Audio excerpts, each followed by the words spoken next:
اللہ کرے امتی بھی کبھی کبھی حضور کی یاد میں روئے۔ ایک تو یہ ہماری محفلیں ہیں نا جن میں مجبور کر دیتا ہے خطیب واعظ نعت خواں، تو مجبوراً بھی سبحان اللہ کہنی پڑتی ہے۔ کاش کبھی گھر میں بیٹھے بیٹھے بھی دل کرے اور ہم کسی نعت خواں کے دروازے پہ اسپیشل جا کے دستک دیں اور اسے کہیں دل بڑا پریشان ہے، مدینے والے کی کوئی نعت تو سنا۔ کبھی ایسا بھی ہو نا کہ گھر میں پیسے نہ ملنے پہ تو ٹینشن ہوتی ہے، اور کوئی مقدمہ آ جائے تو پریشانی ہوتی ہے، لڑائی ہو جائے تو ہوتی ہے۔ کبھی یوں بھی تو ہو نا رات کو ابا جی رو رہے ہوں بستر پہ اور بڑا رو رہے ہوں اور تڑپ کے رو رہے ہوں، بچے آ کے اماں سے پوچھیں کیا مسئلہ ہے ہمارے ابا کو، کوئی پریشانی ہے، کوئی ڈاکٹر کو بلائیں، کوئی دکھ ہے؟ اماں کہتی ہے جاؤ تمہارے والی بات نہیں۔ بچے اصرار کر کے کہتے ہیں نہیں اماں بتا تو صحیح مسئلہ کیا ہے؟ تو اماں ٹھنڈی آہ بھر کے کہتی ہے پتر تمہارے باپ کو نا نبی پاک کا مدینہ یاد آتا ہے، جنوں ویکھ کے ٹھردیاں کھیاں نے تے جنوں ویکھ کے ٹھردا سینہ ہے، ربا تیری ساری خدائی چ ایک ہی تے شہر مدینہ ہے۔ پیسے جتنے آگے جی انہیں بڑے نے انہاں سٹیو تھوڑی مہربانی، اسی کڈی سمجھدار قوم آ، پہلے آپ ہی کھلاری دینے پھر آپ ہی کٹھی کری دینے، کیسی بات ہے۔ غوث پاک کی محفل میں لوگ بندے گنتے تھے، توبہ کس کس نے کی، ہماری محفلوں میں لوگ نوٹ گنتے ہیں اور اسپیشل بندے رکھے ہوئے نوٹ گننے کے لیے۔ بس کریں یار چھوڑ دیں، بڑا ہو گیا یہ کام ہماری۔ سنیں جی سنیں، اللہ خوش رکھے، اللہ آپ کو خوش رکھے۔ وہ میرے بھائی اللہ جزات سنیں، ہمیں جو کچھ دین نے دے دیا وہ ہماری اوقات سے پہلے ہی بڑا زیادہ ہے، تو یہ نوٹ چھوڑ تو یہ تو بات ہی پیچھے رہ گئی ہے۔ سانو تخت ہزارے دی لوڑ کی ہے، نالے کی لگے شہر بمول دے نال اسی اپنی بال کے سیکنے، سانو کی لگے کسی اور دے نال۔ یہ چھوڑ دیں یہ کام، یہ کوئی اتنا مناسب نہیں لگتا۔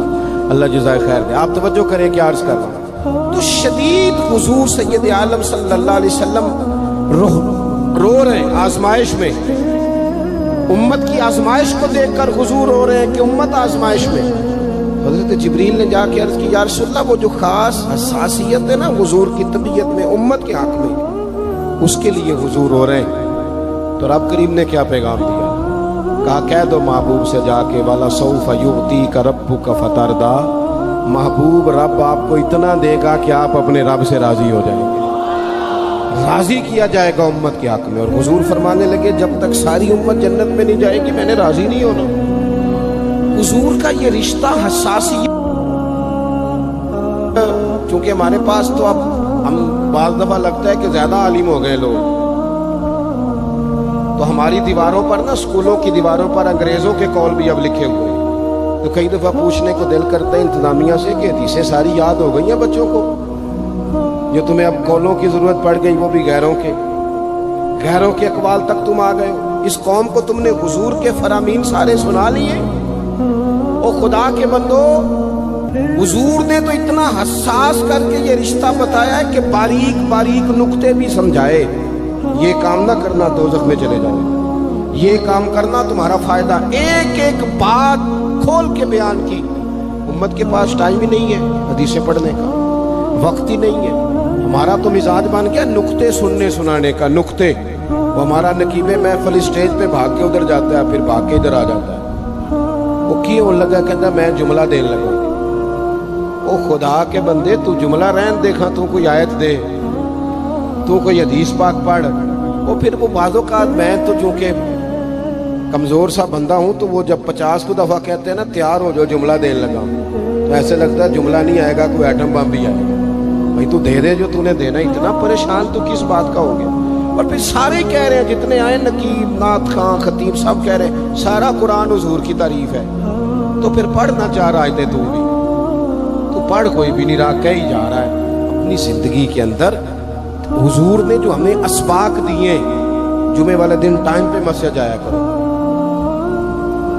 مولوی نکما بھی ہو نا میری طرح کا، آپ وقت پہ جائیں گے تو وہ جلد تیاری شروع کر دے گا، آپ آخری 10 منٹ جاتے ہیں تو وہ کیا مولانا دیواروں کو تقریر سنائیں؟ تیاری کریں، حضور کے فرامین سنیں، اور نبی پاک صلی اللہ علیہ وسلم نے جہاں جہاں ہمیں اسباق پڑھائے ہیں وہ اس رشتے کی حساسیت کو دیکھیں۔ چونکہ حضور نے بڑا حساس رشتہ بنایا امت سے، تو پھر امت کے دل بھی حضور کے حق میں بڑے حساس ہیں۔ اپنے مزاج کے لحاظ سے نا نرم طبیعت کے آدمی حضرت صدیق اکبر۔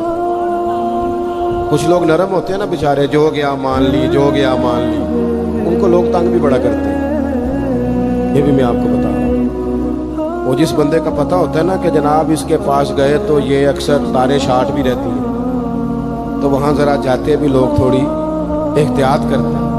حضرت ابو بکر صدیق طبعاً نرم طبیعت کے تھے، کشادہ روئی، خندہ پیشانی مزاج کا حصہ تھا۔ وہ دیر تک صبر کرنے کے عادی تھے، لیکن ایک دن ان کے والد آئے جناب ابو قحافہ رضی اللہ تعالیٰ عنہ، بعد میں انہوں نے کلمہ پڑھا۔ وہ ایک دن حضور کی بارگاہ میں شکایت لے کے آئے۔ اب کسی اس بندے کی شکایت آ جائے نا جس کی توقع نہ ہو، جس سے توقع نہ ہو۔ کسی نے کہا تھا نا کہ تجھ سے شکوہ نہیں بے وفائی کا، پر تجھ سے امید بے تحاشا تھی۔ تیرے اوپر امیدیں بڑی تھیں، تو نے یہ جو کام کیا نا یہ تھوڑا عجیب لگا ہے، تجھے نہیں کرنا چاہیے تھا۔ کوئی اور کر دیتا تو چلو بات اتنی سخت نہیں تھی، تجھے نہیں کرنی چاہیے تھی، تیری بنتی نہیں تھی۔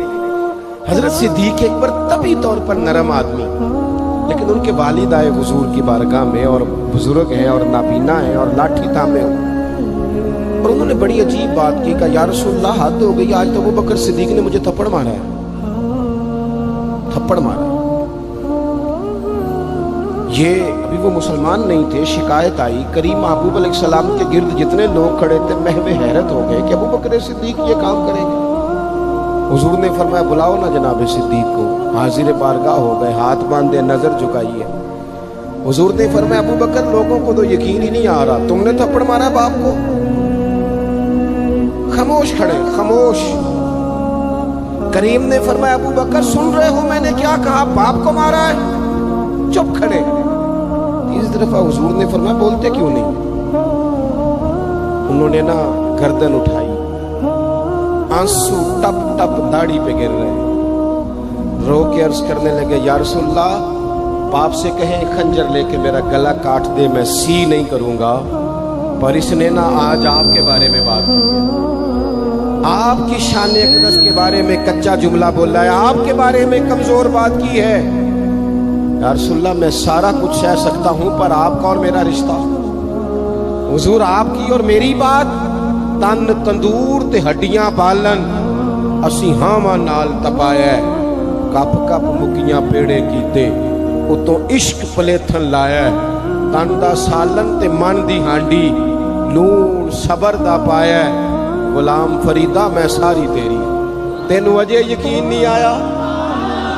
فرمانے لگے، عرض کرنے لگے یا رسول اللہ صلی اللہ علیہ وسلم انہوں نے آپ کے بارے میں بات کی ہے، شکر کرے میرے ہاتھ میں تلوار نہیں تھی، ورنہ میں باپ کا سر کاٹ دیتا، اس لیے کہ ہر چیز برداشت ہے۔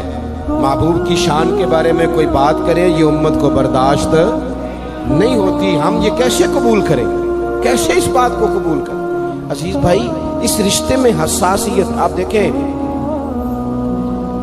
صحابہ نا اس حساسیت، اور صرف ناموس رسالت کے مسئلے میں نہیں، ہر مسئلے میں